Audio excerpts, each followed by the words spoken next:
everybody, I'm Nixon or Childhood, and we just got done watching Inspector Gadget. That's right, this is another episode of Nostalgic Videos. The older Nick isn't here right now, but surprisingly, I'm in Childhood, but I have a beard. It's funny, right?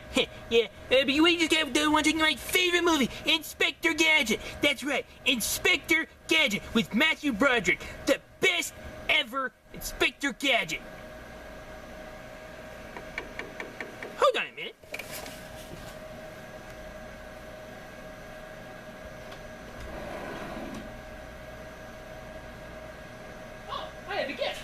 Come on. Yes, can I help you with something? This is reality, kid. Wake up. Sign here, please. Have a nice day.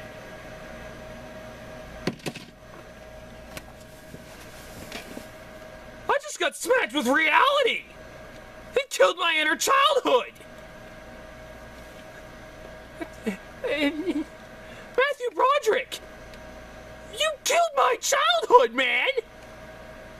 Now it doesn't matter how many Decepticons or how many Dinobots I buy, my childhood is dead. Thanks, you idiot! Yeah, welcome back to another episode of Nostalgic Videos. Now, as a kid, I loved Inspector Gadget. You know,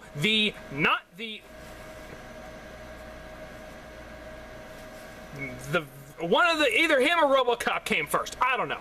But about a clumsy detective who they never explain how he got the gadgets, and he's clumsy and he tries to solve the crimes himself, but he can't, so his niece, Penny, solves it for him, and it's just a great story with a great villain, Dr. Claw, who they never show his face in the cartoon! Yes. So, this movie starts with Matthew Broderick having a dream about how he's the best police officer. And they call him Officer John Brown. They never had a name for him in the show. It was just Gadget. Uncle Gadget. Inspector Gadget. Gadget. That's it. Okay, so he's having a dream, and all of a sudden his niece is on a bus, and the bus goes flying. He does some epic hero crap, like throwing a chihuahua up in the air. Actually, hold on. He throws a mini Yipping Beanie Baby in the air. Jeff Dunham, thank you for the joke. And then he throws a crane. He throws a tow truck hook, and it goes all the way and catches the van in time. This would not happen, because if he threw it, I have a feeling it would be like if I threw... If he threw that, I have a feeling it would be like this. Yeah, wouldn't go very far, would it? No! So then all of a sudden he stops the bus, and then he catches the dog, and he's kissed by a hot woman. It's actually Brain, the dog. Oh, and Brain doesn't talk in this movie. Actually, he doesn't talk. Actually, no, he does talk in the second one. Anyway, so we find out that John Brown is a security guard, and he's wanting to become a cop.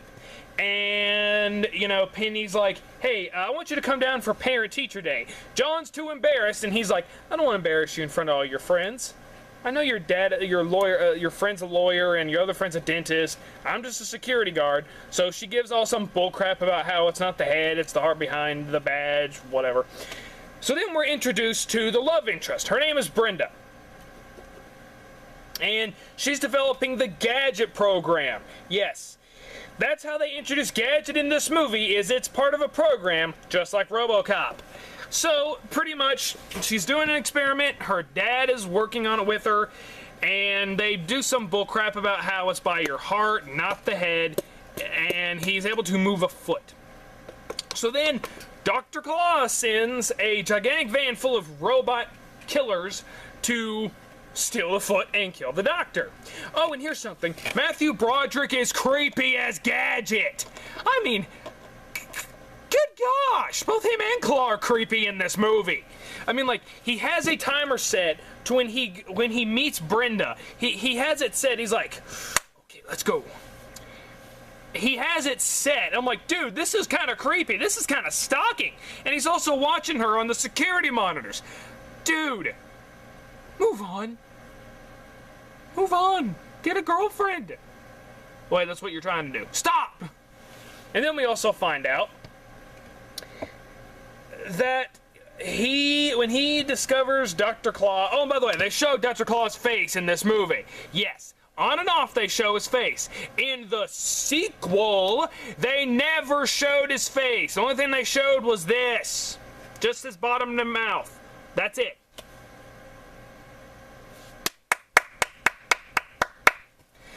So anyways, we get a bunch of slapstick jokes, and Dr. Claw pretty much, he's like, oh, we're being chased by the whatever brigade, some kind of car that I don't care about. So he's chasing him, and he's like, you're under arrest. Oil slick, gigantic sign falls on him, throws a cigarette, he throws a cigar, and car blows up, and this is how we get Gadget. So there's like a big surgery. Oh, and there's a bunch of love jokes in this movie. I mean, there's no way anyone could miss that these two are going to get together. Now, what makes you think John Brown's the one? My dad said that the one will come along at the right time. John Brown's the right man. Love! They're hinting at love! The only way that they could not be hinting at love, the only way I can make it more simpler is if they had a sign that says, yes, this is a love joke, this will take place later on in the movie. So then, like, we get, like, the whole song. Now, actually, the intro to this movie is pretty cool because it's got, like, animatronics building the G and the Inspector Gadget theme. That was actually pretty clever.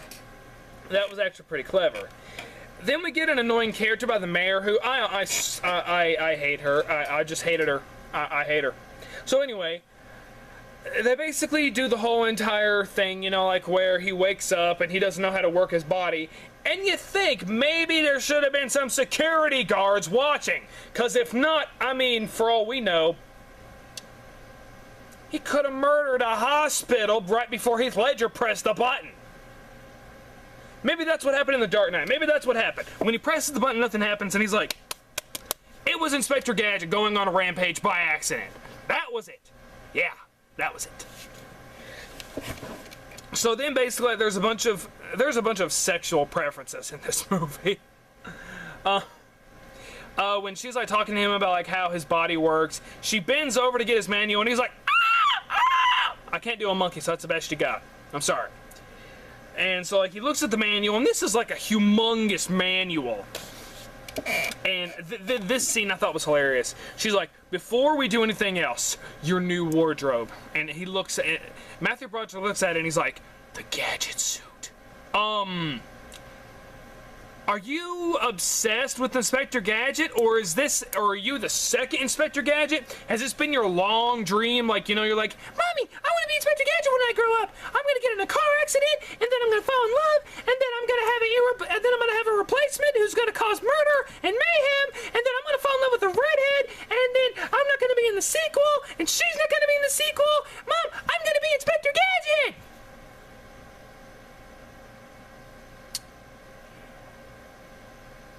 I mean, it's not like with Terry McGinnis when he becomes Batman because he stole the dang thing. But like the point is, he just looks at him and he's like, the Gadget suit. So then we do the whole entire thing like she's trying to explain to him how to get his stuff to work. And so he's like, go Gadget oil slick. And it's toothpaste. Now, I do understand that Inspector Gadget is supposed to be clumsy. But, I mean, come on! Toothpaste? When he says oil slick, it should be oil. Heck, even Dr. Claw's car, when he presses oil slick, it's oil! So then, a bunch of stuff about like how the police chief is like... No, then we get the car. Oh, the car! And the car is played by some actor that I don't remember the name of. And basically, Inspector Gadget's like, look, I should be driving. I'm the cop. And all this stuff. And then, like, we get, like, where the car's like, hey, here's some criminals. He doesn't suspect them. They were wearing orange jumpsuits. What person would wear an orange jumpsuit out in public unless they just got out of prison? Well, I mean, it's not like you're wondering, all my clothes are dirty. What should I wear? Oh, I got it, my orange jumpsuit from prison. Yes. He mistakes it for a bowling shirt. So then, he's like, hey, we got a crime going on, and then Inspector Gadget, you know, catches him. He's made a hero. And then the chief doesn't like him, so he basically puts him on stuff like saving cats out of trees. I actually think that's it. So then he makes a complaint about how he wants to do the Brad case or the Brenda case, and almost every time, almost every scene with him in this movie, he's like, Brenda, Brenda, Brenda, Brenda, Brenda, Brenda, Brenda, Brenda, Brenda, Brenda, Brenda, Brenda. Oh no, Brenda. Yes, we know her name. It's Brenda. Duh. So then when they're at that police party, Skolex comes in. Oh yeah, by the way, his name is not Dr. Claw, it's Skolex. He doesn't become Dr. Claw until the middle of the movie, where how he gets the claw is when he blows up Gadget's car, a bowling ball flies up and hits his hand. And that's how he became Dr. Claw. And so they get the brilliant idea to hire Brenda so they can steal her research, make a robot clone of Gadget, make Gadget like the most hated person on Earth or something, and so he can, you know, rule the world. Of course. Nostalgia Critic, thank you for that joke. So then, you know, when he's the evil robot clone, he's much more annoying and not a bit as funny. And Penny isn't a blonde in this one. She's a brunette. Penny's supposed to be blonde, but I don't mind the actress because she was in another one of my favorite childhood films, Harriet the Spy. Yes, she was. So then basically, we don't get like the true Penny until they frickin' find Inspector Gadget in the junkyard. Pretty much, Gadget finds out what's going on. He goes to the Skolex building. He breaks in, steals the foot, but they take the chip out of him and they throw him in the junkyard.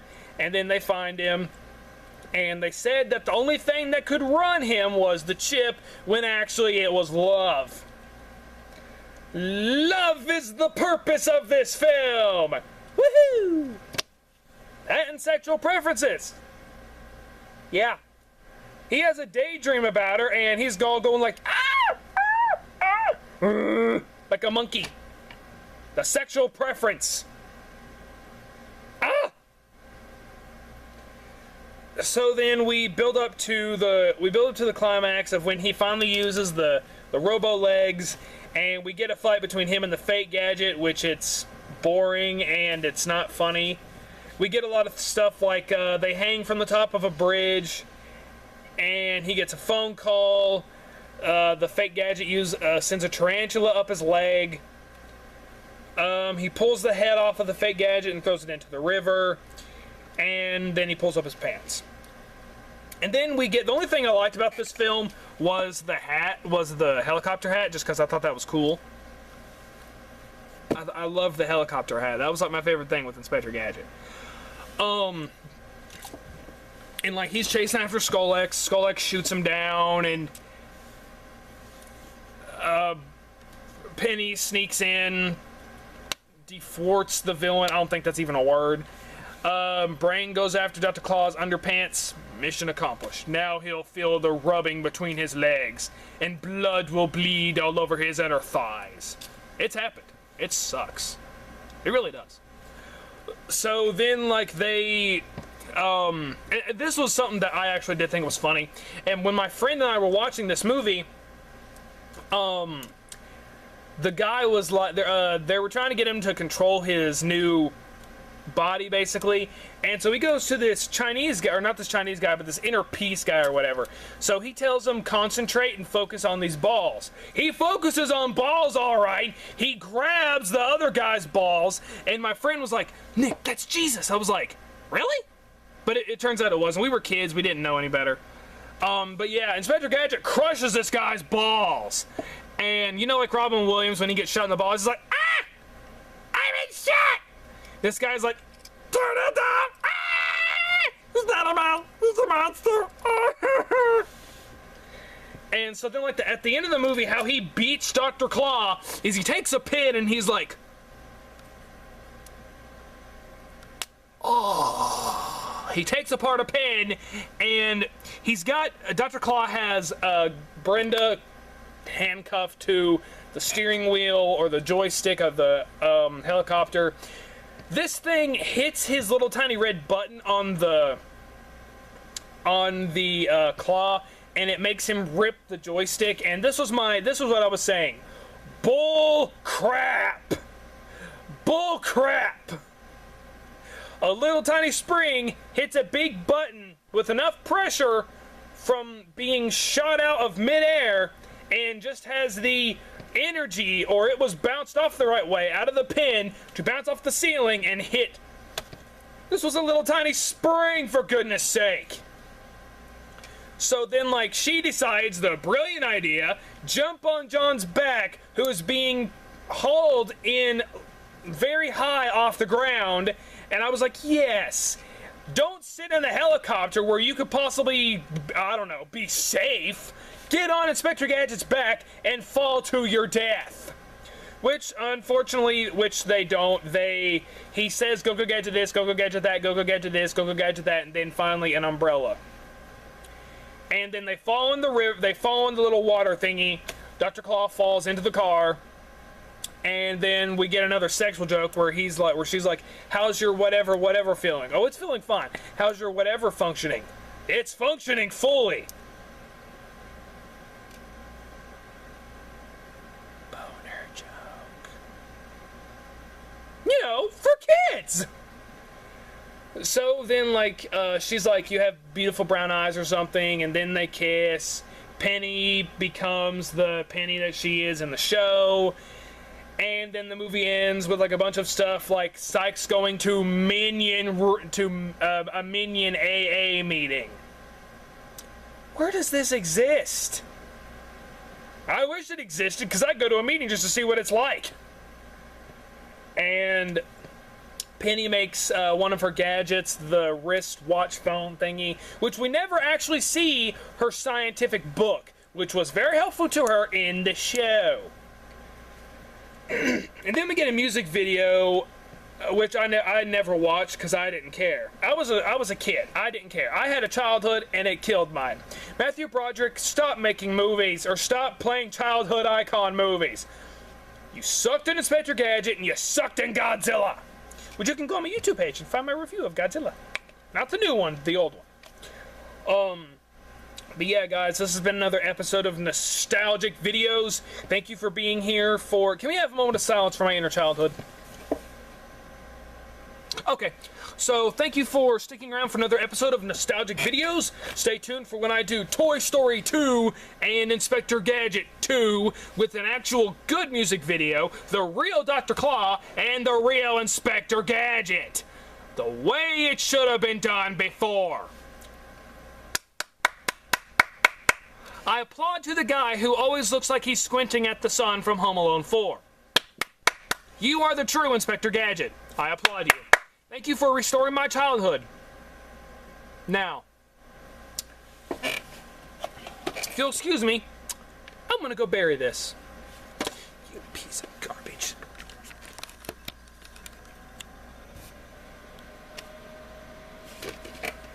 Oop, wrong button.